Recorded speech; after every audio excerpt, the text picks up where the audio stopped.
Olá, graça e paz, meu irmão, minha irmã.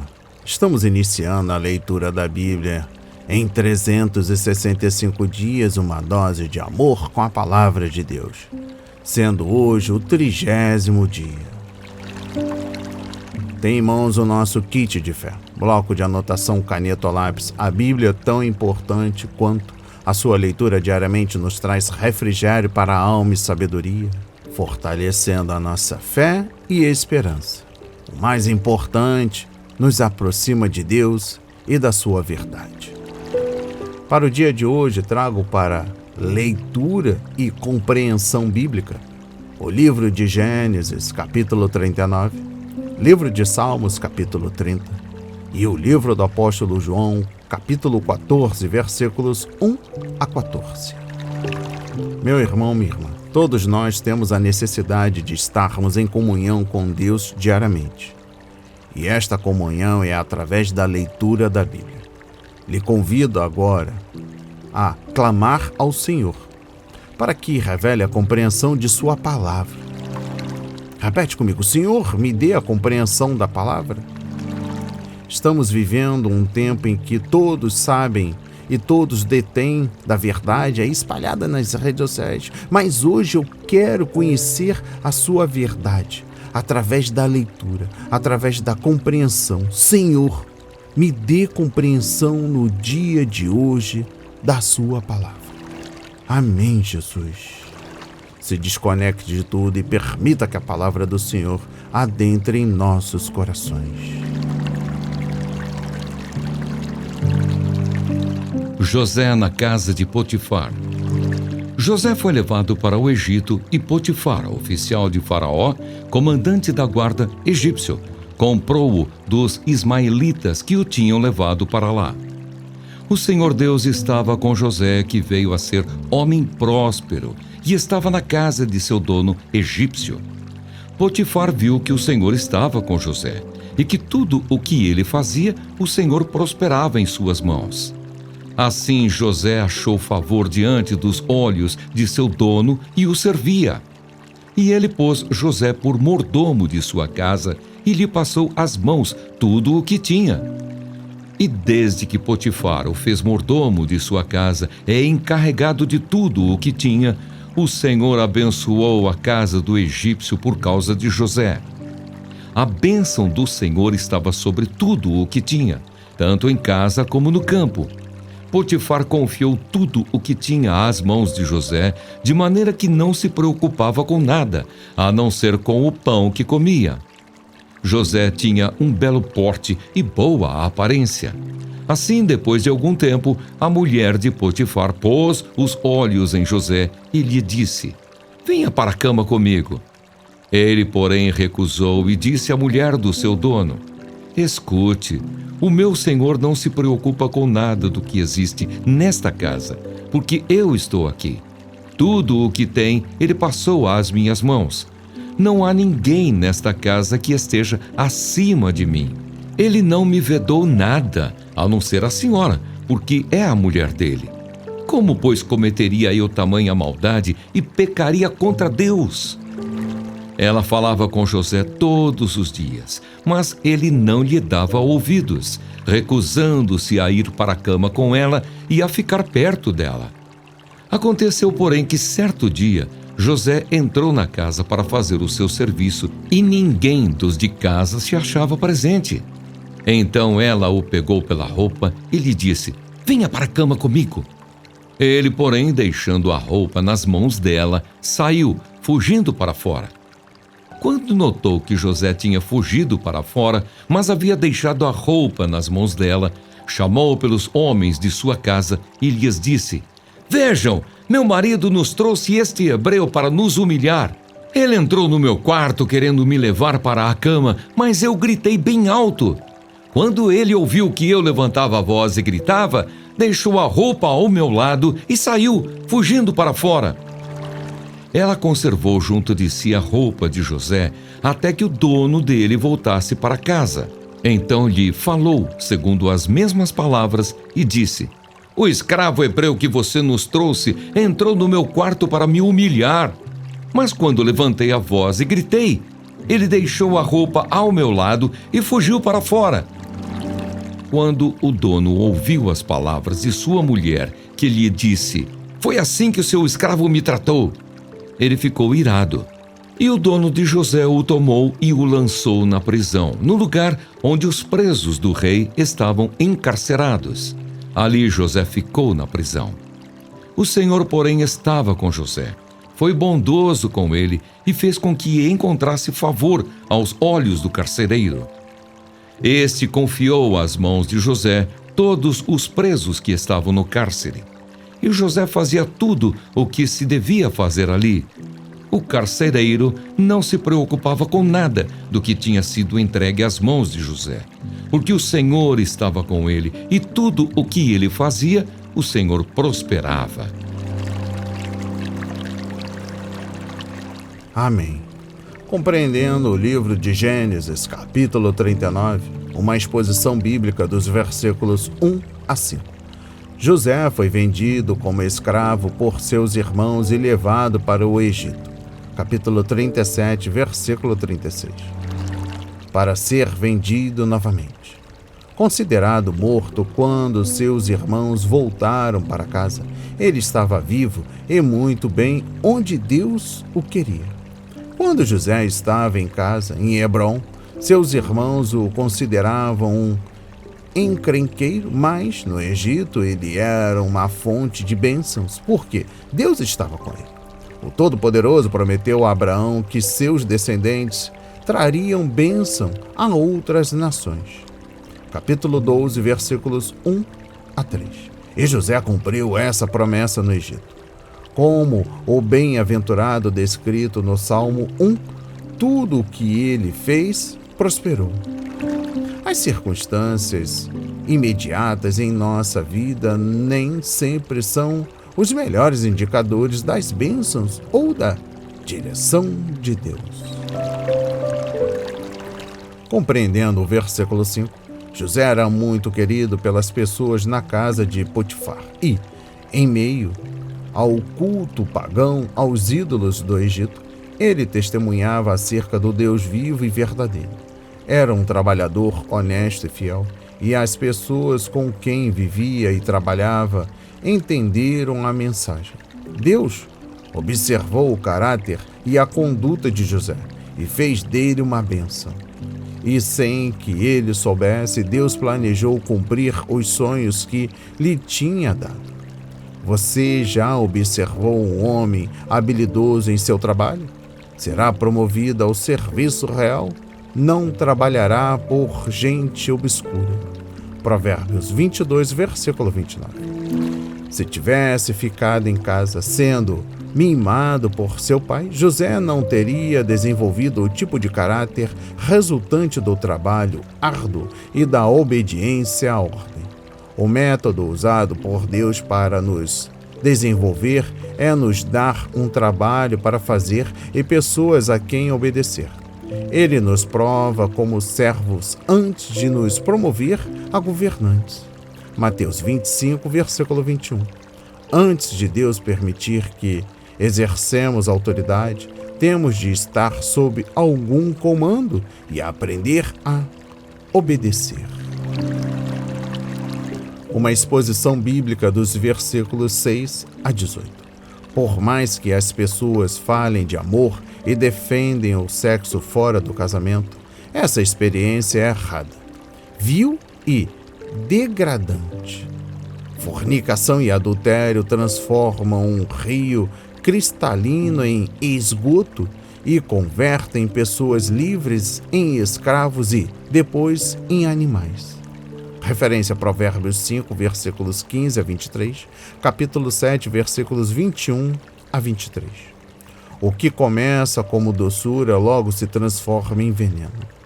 Referência a capítulo 5, versículos 1 a 4 do livro de Provérbios.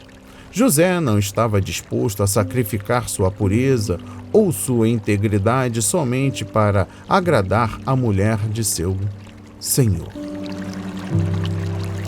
Compreendendo o versículo 8. José precisou de muita coragem e determinação para pelejar nesta batalha dia após dia, mas ele venceu.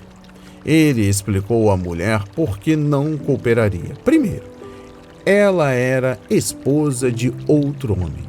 Esse homem era o seu senhor. Segundo, seu senhor confiava nele, e José não queria trair essa confiança. Terceiro, mesmo que ninguém descobrisse, Deus saberia e não se agradaria do acontecimento.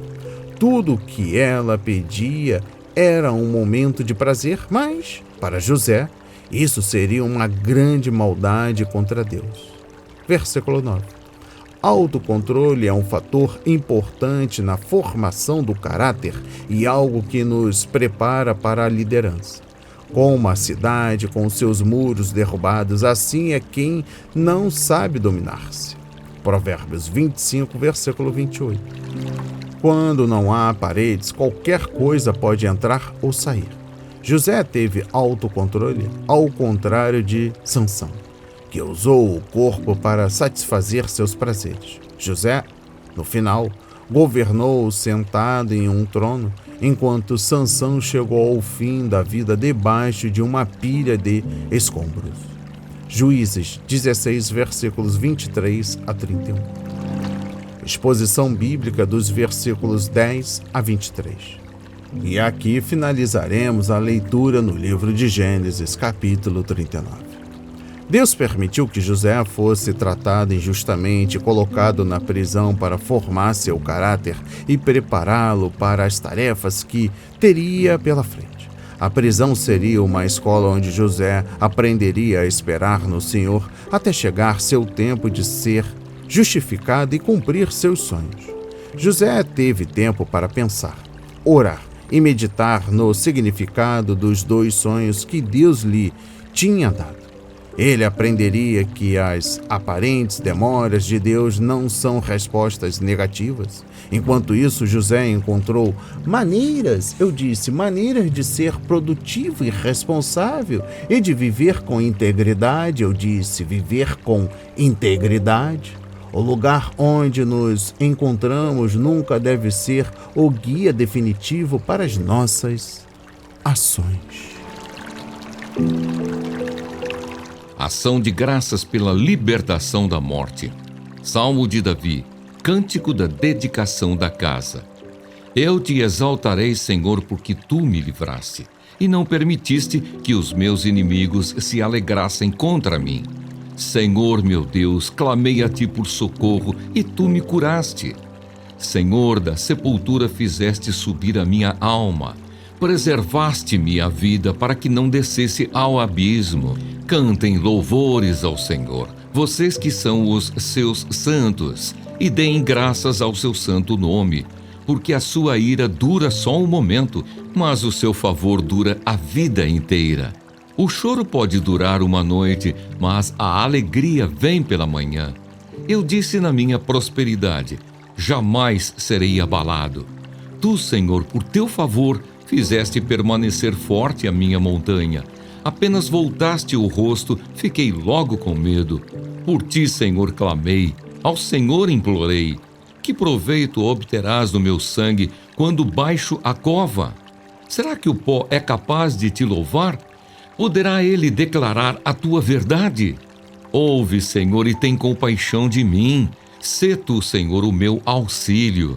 Tornaste o meu pranto em dança alegre. Tiraste o meu pano de saco e me cingiste de alegria, para que o meu espírito te cante louvores e não se cale. Senhor Deus meu, graças te darei para sempre. Amém. Compreendendo o livro de Salmos, capítulo 30. Iniciamos a compreensão com uma exposição bíblica dos versículos 1 a 5. A ênfase está no louvor ao Senhor por livrar Davi de uma situação perigosa e difícil que incluía doença. Versículo 2. A experiência de quase morte. Versículos 3 e 9. A ira de Deus. Versículo 5. Choro. Versículos 5 e 11. E confusão emocional. Versículo 7. Contudo, a provação também incluía a nação, pois Davi se dirigiu a ela nos versículos 4 e 5. Uma exposição bíblica dos versículos 1 a 3. Por causa de sua desobediência, Davi estava nas profundezas e o Senhor teve de erguê-lo. Sepultura ou cova refere-se ao Sheol, o reino dos mortos. O equivalente grego é Hades. Mas em vez de deixar Davi descer, Deus o levantou e o pôs em pé. O Senhor já havia feito isso por Davi antes, no capítulo 18, versículo 16. Exposição bíblica dos versículos 4 e 5. O salmo não é apenas a expressão pessoal de louvor e gratidão de Davi, mas também era usado pela congregação na adoração. E aqui Davi se dirigiu ao ajuntamento de fiéis. Proclame a grandeza do Senhor comigo, juntos exaltemos o seu nome. Capítulo 34, versículo 3. O louvor pessoal que não enriquece nossa adoração coletiva pode se tornar egoísta e levar a mais orgulho. Compreendendo o versículo 5. A cada manhã as misericórdias de Deus se renovam. Lamentações 3, versículos 22 e 23. E a ajuda especial do Senhor muitas vezes chega pela manhã. Deus vem em seu auxílio da cidade desde o romper da manhã. A ressurreição de Jesus Cristo trouxe o alvorecer de um novo dia para todos os que confiam nele. Mateus 28, versículo 1. O choro vem como um convidado, mas o favor gracioso de Deus está conosco por toda a vida. Como Jesus explicou aos seus discípulos, Deus não substitui tristeza por alegria. Ele transforma a tristeza em alegria. Referência a João 16, versículos 20 a 22. O mesmo bebê que causa dores de parto à mãe também lhe traz grande alegria após o nascimento. Uma exposição bíblica dos versículos 6 a 10. Segurança significa calma espontânea, autoconfiança despreocupada, porque as coisas estão indo bem. Essa, muitas vezes, é a atitude do não convertido, mas é uma tentação constante para os cristãos também. Recomendo a leitura do livro de Deuteronômio, capítulo 8, para compreensão. Uma razão pela qual o Senhor permite provações é para que não nos acomodemos em nossa fé e deixemos de crescer. Uma exposição bíblica dos versículos 6 a 7. Ao que parece, esta foi uma crise nacional que Davi ajudou a acelerar porque desobedeceu à vontade de Deus. Ela aconteceu em um momento em que ele estava desfrutando de calma e segurança e andava orgulhoso de si mesmo e de seu reino. E eu encerro a leitura no livro de Salmos, capítulo 30, com um comentário bíblico dos versículos 11 e 12. Davi estava cantando ao Senhor do mais profundo de seu ser. Ele percebeu que estaria cantando louvores a Deus para sempre. Versículo 12.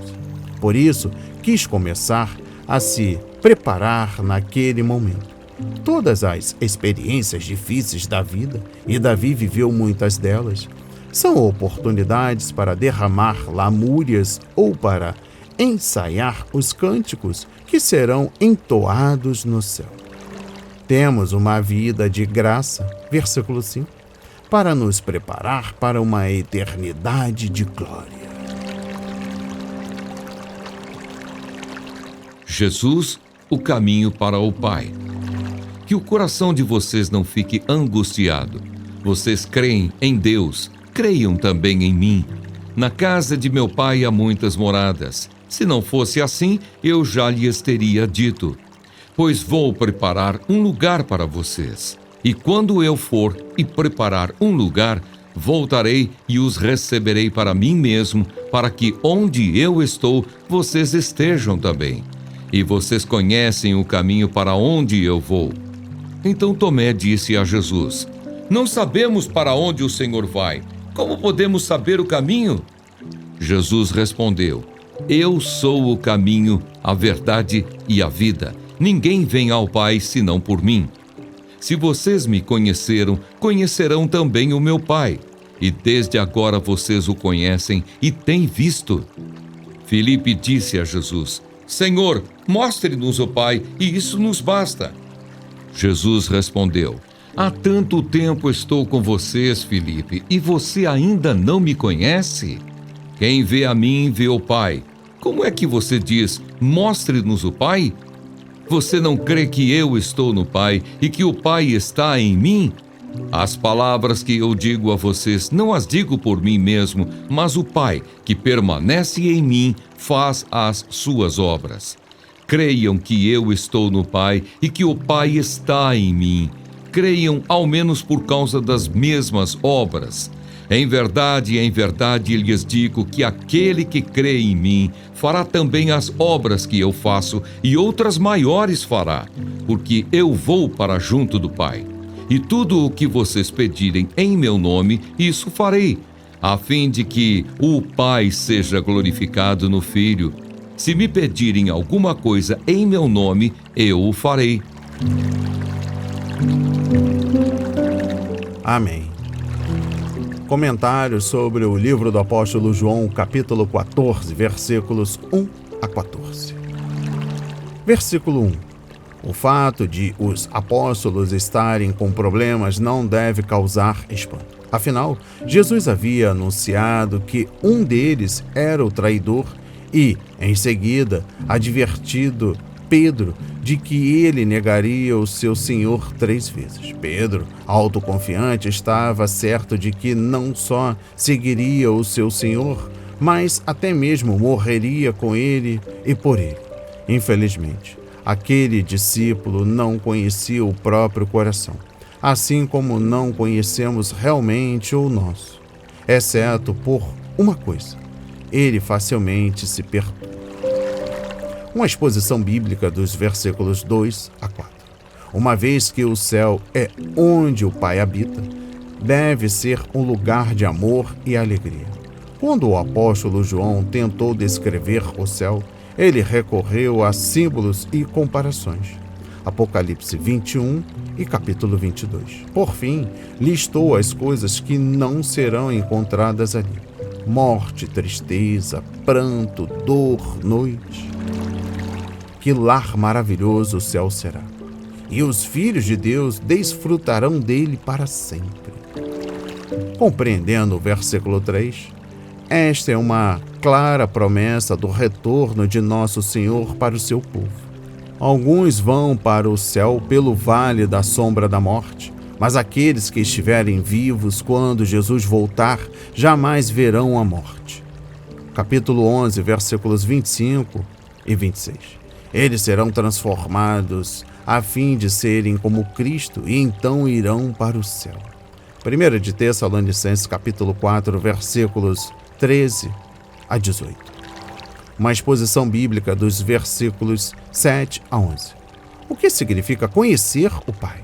A palavra conhecer é usada 50 vezes no Evangelho de João, mas nem sempre com o mesmo significado. Na verdade, existem 4 diferentes níveis de conhecimento de acordo com João. O nível mais baixo é simplesmente saber um fato. O nível seguinte é compreender a verdade por trás desse fato. No entanto, você pode conhecer o fato e a verdade por trás dele e, ainda assim, estar perdido em seus pecados.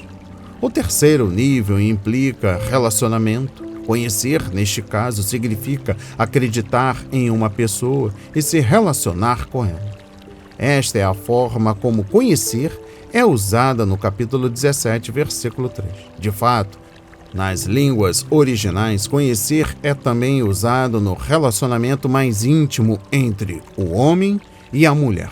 Gênesis 4, versículo 1. O quarto uso da palavra conhecer significa ter um relacionamento mais profundo, uma comunhão mais profunda com uma pessoa.